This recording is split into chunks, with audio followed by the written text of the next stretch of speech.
Bring you the story that certainly captured headlines for much of the past few weeks. The public being urged to use registered pesticides in order to control rats, insects and other pests. This comes after the untimely deaths of 6 children in Naledi, that's in Soweto, who consumed snacks that allegedly had some kind of contact with a substance called organophosphate. Government's acting spokesperson is Nomonde Mnukwa, who joins us via our video link for a sense of what the way forward looks like. And of course, this is a story that I imagine has also reached the attention of government itself. Nomonde, thanks very much indeed for your time. Let me just get an initial take of how the state is responding to what seems now to be a scourge in a context where in the latest incident we're told 3 people died in Katlehong. Good morning, Ayanda, and to the listeners.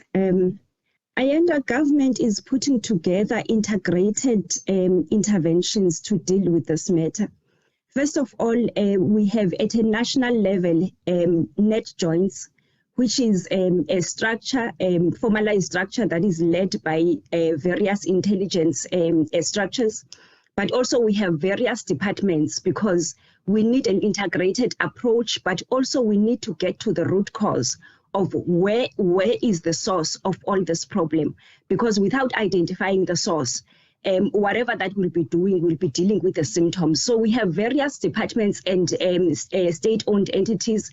Like for an example, we have SABC, we have Department of Health, we have Department of Small Business Development, you have COGTA, you have Department of Labor and Employment, we have municipalities, we have entities like your National Consumer Commission, we have your border management agencies, amongst others, because I didn't count all of them.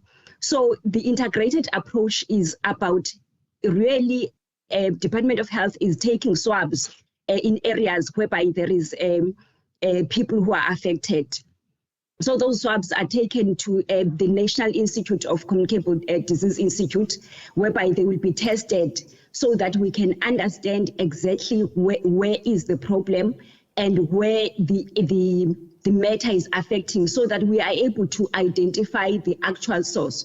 So and at a provincial level, we have provincial joint structures that are represented by the similar departments, but at a provincial department, including your provincial departments of economic development. Then we also have municipalities who are doing continuous enforcement, looking at whether the sponsors are complying with the necessary regulations and the licenses that they have to adhere to. Government is taking this matter very serious, and we are at a point whereby we want to really get with the speed to the source so that we are able to deal with the root cause and be able to understand that we have holistically dealt with the matter and the public is safe. Right. I'm not sure if you've been able to spot the front page of the Sowetan this morning, and I think it was an incredibly striking image, or at least striking message that's been communicated just as we take stock of how far this problem has gone. I'm going to ask the team to actually bring up that particular graphic for the benefit of our viewers to also take it in. There it is. In just 1 month, we're told 12 children have been affected, many of them, of course, losing their lives. And in fact, there are calls for intervention even from the president himself, Lebogang Maile, who's visited both Alexandra and Katlehong in the past couple of days, says this must actually be treated as an emergency.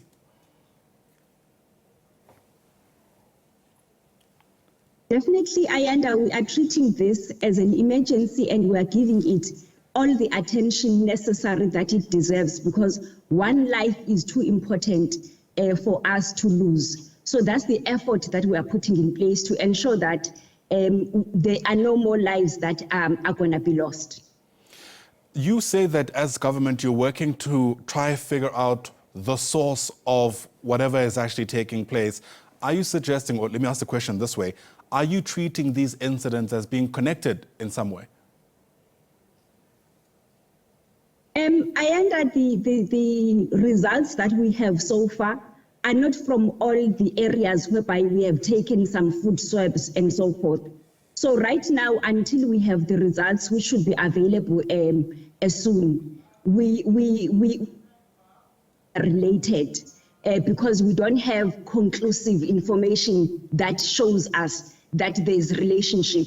However, the patterns and the trends that we are looking at, we see similarities. Hence, even our efforts now are going to the medical officers themselves in terms of assuring that they treat whomsoever comes in having certain symptoms in a similar way. The Department of Health has even released to the medical officers the type of injection that should be administered should people show symptoms like your diarrhea, your ongoing urination, your tears coming out of your eyes without really you crying. So they've sort of associated the symptoms, and then they are going all the way out to make sure that the medical officers as well are equipped and are able to treat people with the speed that will make sure that the loss of lives is prevented.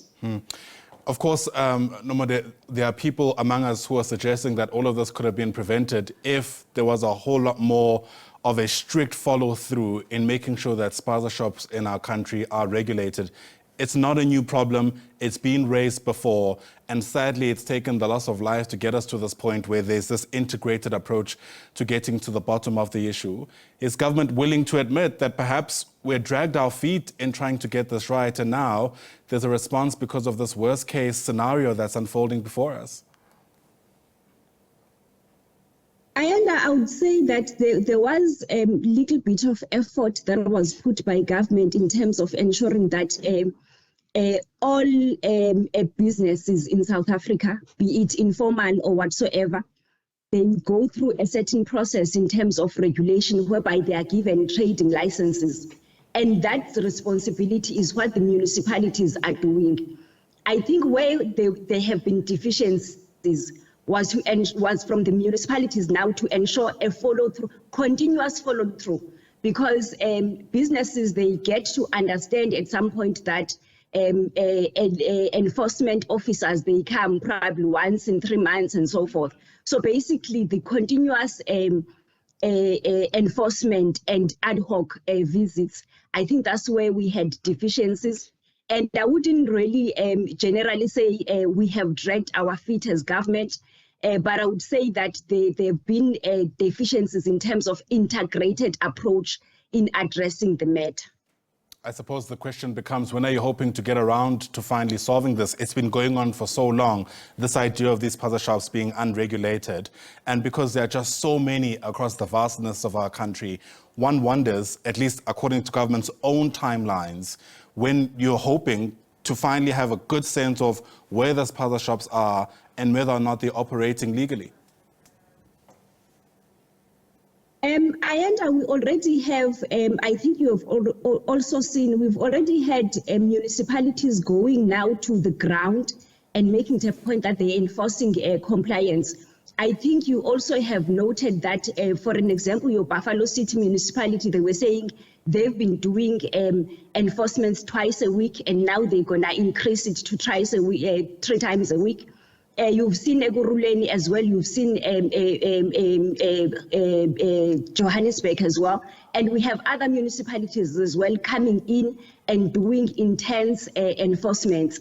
And we are hoping that the results, as I've said, that the swabs have already been collected. We're hoping that the results will be out within a week, and from there we will be able then to track the source of what is the problem. All right, Nomonde Mnukwa, thanks very much indeed for speaking to us. Hopefully we can get to the bottom of this rather sooner than later, given just how much loss there's been already. Nomonde is the acting government spokesperson as we take stock of this trend where more children, sadly, are dying after eating suspected poisoned food from mainly spaza shops around the country.